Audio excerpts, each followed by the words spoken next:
আনন্দ সংবাদ, আনন্দ সংবাদ, আনন্দ সংবাদ। প্রিয় ক্রিকেট প্রেমী বন্ধুরা, আপনাদের আনন্দের সহিত জানানো যাচ্ছে যে আগামী 2রা ডিসেম্বর থেকে কমলনগর দ্বাদশ শ্রেণী বিদ্যালয়ের মাঠে সোনামুড়া মহকুমার এক ঐতিহ্যবাহী ঐতিহাসিক জুয়েল নাইট ক্রিকেট টুর্নামেন্টের শুরু হতে যাচ্ছে।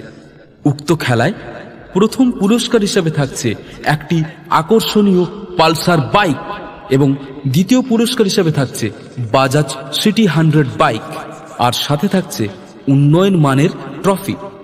তাই আর দেরি না করে আগামী 30শে নভেম্বরের মধ্যে আপনার টিমের নাম নথিভুক্ত করুন। বিস্তারিত জানার জন্য যোগাযোগের ঠিকানা 9862777898 অথবা 7005514766। ধন্যবাদ আনতে জুয়েল নাইট ক্রিকেট টুর্নামেন্ট খেলা কমিটি।